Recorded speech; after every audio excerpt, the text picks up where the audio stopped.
रामो राजमणि सदा विजयते रामं रमेशं भजे रामेणाभिहिता निशाचरजमो रामाय तस्मै नमः रामानास्ति परायणं परतरं रामः सदा सोम्यहम् रामे चित्तलया सदा भवतु मे भो राम मामोदरा राम बाम दिशि जानकी लखन दाहिनी ओर ध्यान सकल कल्याणमयी सुर तरे तुलसी तो। कल के प्रसंग में वशिष्ठ जी भरत जी को समझा रहे हैं कि हे भरत, आपके पिताजी सोचनीय नहीं है।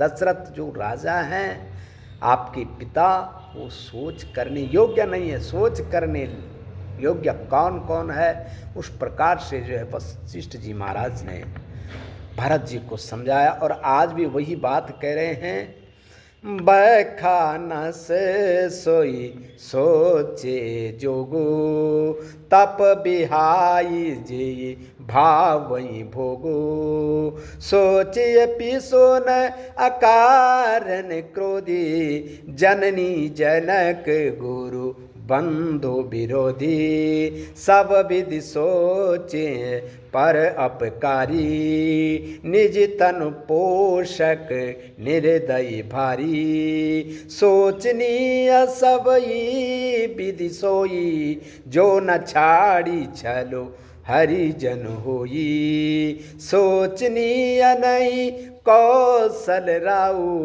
भुवन चारि दस प्रगट प्रभाऊ भयउ न आई न अब हो निहारा भूप भरत जस पिता तुम्हारा विधि हरिहरु सुरपति दिस नाता बर नहीं सब दस रथ गुण गाथा कहाई तात के भांति को करई बड़ाई तास राम लखन तुम शत्रुहनु सरसी सुवन सुचि जास। वशिष्ठ जी कह रहे हैं भरत जी से कि कौन कौन सोचनीय है। वो वानप्रस्थ सोचनीय है जो तप को, साधना को छोड़ करके जो है भोग की तरह, भोग को प्राप्ति के लिए जो है लालायित रहता है, जिसको भोग ही भाता है और वह खानस बना अर्थात वानप्रस्थ बना है। वानप्रस्थ बनना कोई सरल बात नहीं है, क्योंकि जो है संन्यास लेकर के भिक्षाटन करके और फिर जाके जो है उसकी वृत्ति लेना और घर के आश्रय रहना, गृहस्थियों के आश्रय रहना, और ब्रह्मचार्य में भी गुरुकुल में रह करके गुरु के आश्रय और गृहस्थियों के आश्रय रहना। लेकिन वानप्रस्थ ऐसा आश्रम है, वो आश्रम जो है कठिन है। उस आश्रम में वन में रह करके तप करना पड़ता है और वन की जड़ी बूटियों को ग्रहण करके ही जीवन यापन करना पड़ता है। किसी नगर में नहीं जाना पड़ता है, केवल अपने तप के लिए रहना पड़ता है। आज भी जो है ऐसे संत मिलते हैं, वो है बद्रीनाथ में। कई लोग जो है जब हम चरण पादुका के दर्शन करने के लिए उससे ऊपर जाते हैं जंगलों में, तो वहाँ गुफाओं में आज भी जो है संत रहते हैं। और वो संत किसी मानव को आते देख करके, किसी दर्शनार्थी को आते देख करके जो है गुफाओं में छुप जाते हैं। वो किसी को दर्शन देने के लिए इसलिए नहीं आते आगे कि लोग आएंगे, लोग माया की बात करेंगे और लोग हमें जो है लोभन देंगे और हमको कुछ दक्षिणा आदि, कुछ धन आदि देंगे और हमारा मन उनकी ओर आकर्षित हो जाएगा, हमारी तपस्या भंग हो जाएगी, हमारा तप का अनादर हो जाएगा, हम वानप्रस्थी हैं, और वो छुप जाते हैं। कई लोग जो है संत, ऐसे संत होते हैं, सिद्ध संत, जब किसी को आते हुए देखते हैं तो लोगों को डराते हैं। उनका डराने का मतलब ये नहीं है कि वो किसी को कष्ट दे रहे हैं, वो अपनी साधना को बचाने के लिए डराते, ताकि यहाँ से भागे और हमारे तप को जो है भ्रष्ट न करे, हमारे तप का खंडन न करे, और उस प्रकार से जो है विचित्र रूप में रहते हैं। वानप्रस्थ कोई सरल बात नहीं है, और वो वानप्रस्थ सोचनीय है जो तप को छोड़ करके और भाव उसका जो है भोग की तरह, भोग के लिए वो जो है लालायित हो, वो वानप्रस्थ सोचनीय है। और वो सोचनीय है जो कंजूस हो, सब कुछ होते हुए और किसी को देने के लिए तैयार न हो, और अकारण क्रोधी हो, कोई कारण नहीं और बिना कारण के बार बार क्रोध आना, वो भी सोचनीय है कि क्यों करता है क्रोध। क्रोध करना बड़ा पाप है, क्रोध को जितना बड़ा तप है। क्रोध अकारण नहीं होना चाहिए, कारण से हो जाए, किसी धर्म की रक्षा के लिए क्रोध हो जाए तो वो ठीक है, लेकिन अकारण क्रोधी सोचनीय है। और कौन सोचनीय है? जो माता पिता गुरु बंधु भाइयों का विरोधी हो, इनका विरोधी नहीं होना चाहिए, क्योंकि इनके बिना संसार में बेकार है। माता पिता से बढ़कर तो कुछ नहीं है, माता पिता का विरोधी तो कभी होना ही नहीं चाहिए।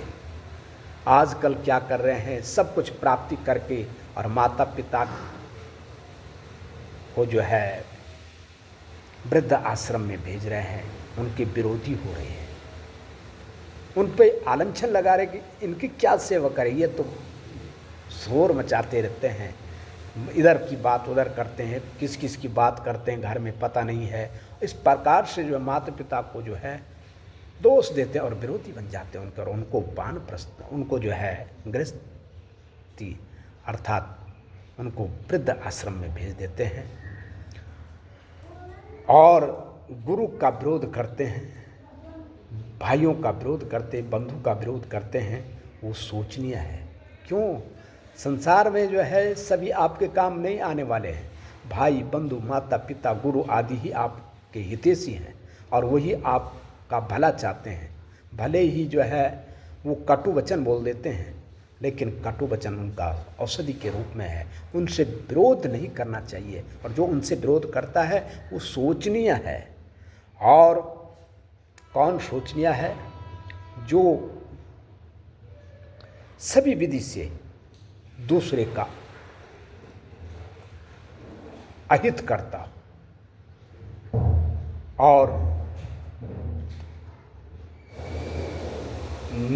अपने ही तन को पोषणे में लगा हो, अपने ही पेट को भरने में लगा हो, अपने लिए कमाने के लिए लगा हो, दूसरे का कुछ न सोचता है, अपने लिए ही सब कुछ करता हो और निर्दयी हो, निठुर हो, ऐसे लोग सोचनीय हैं। और सोचनीय कौन है? वो सोचनीय है सभी विधि से जो छल कपट को छोड़ करके जो है भगवान को न भजता। छल कपट ही जिसका आधार हो और छल कपट को छोड़ करके भगवान को कभी न भजता हो, वो सोचनीय है। और वशिष्ठ जी कह रहे हैं, सोचनीय नहीं कौशल राव। हे भरत, आपके पिता कौशल राव दशरथ जी सोचनीय नहीं है। उनका जो है यश जो है चारों दिशा में 14 भुवनों में जो है उनका यश प्रकट प्रभाव है। उनका प्रभाव 14 भुवनों में विख्यात है, वो सोचनीय नहीं है। और भरत, आज तक आपके पिता जैसा न हुआ है, न अब होने वाला है। और हे भरत, जैसे तुम्हारे पिता है ऐसा अब कभी होने वाला नहीं है। जिस दशरथ को किस विधि से सोचें, जिनके लिए जो है विधि, ब्रह्मा, हरि, हर और सुरपति मतलब इंद्र और दिक्पाल आदि जो है, जिनके गुण का वर्णन करते हैं, ये सभी लोग जो है दशरथ के गुणों का वर्णन करते हैं। और वशिष्ठ जी कह रहे हैं, इतना ही क्या कहूँ हे भरत, किस विधि से कहूँ, किस भांति से कहूँ, क्या बड़ाई उनकी करूँ। राम, लक्ष्मण, शत्रुघ्न और तुम जैसे जिनके पुत्र हैं वो कैसे सोचनीय हो सकते हैं। राम ने जो है अपने पिता की आज्ञा के लिए जो है वनवास स्वीकार कर लिया है, अब पिता की आज्ञा को सब कुछ मान लिया है। और तुम पिता के दिए हुए राज्य को भी जो है अपने भाई के लिए त्याग करने के लिए तैयार हैं और भाई को समर्पण कर रहे हैं कि मुझे नहीं चाहिए, आपका राज्य है। और वो दशरथ जिनके तुम ऐसे पुत्र है, त्यागी, लक्ष्मण ने सब कुछ त्याग कर दिया और राम जी की चरणों की ओर जो है तत्पर रह गए और उन्हीं के चरणों की सेवा के लिए चले गए। वो दशरथ जिनके ऐसे पुत्र हैं, शत्रुघ्न सब की सेवा करने के लिए तत्पर है और जो शत्रुओं का भी जो है विनाश करने में तत्पर है और शत्रुओं पर विजय प्राप्त करने वाला है। ऐसे शत्रुघ्न, राम, लक्ष्मण, भरत तुम्हारे पिताजी कैसे सोचनीय हो सकते हैं। इसलिए वो सोचनीय नहीं है, राजा दशरथ सोचनीय नहीं है। आप विचार करिए भरत, क्यों आप दशरथ के प्रति सोच रहे हैं। श्री राम जय राम, जय जय राम। श्री राम जय राम, जय जय राम। श्री राम जय राम, जय जय राम। श्री राम जय राम, जय जय राम। श्री राम जय राम, जय जय राम।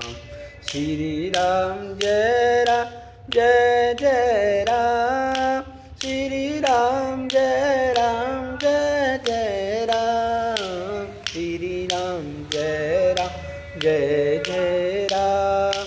श्री राम जय राम, जय जय राम। श्री राम जय राम, जय जय राम। श्री राम जय राम, जय जय राम। श्री राम जय राम, जय जय राम। श्री राम जय राम, जय जय राम। श्री राम जय राम, जय जय राम। श्री राम जय राम, जय जय राम। बोले रामचंद्र भगवान की जय। आज शाम को जो है फिर लाइव आएंगे 8 बजे से लेकर के 8:30 के बीच। आप जो लोग लाइव में जुड़ना चाहते हैं वो जुड़ें और कुछ नई वार्ता करेंगे।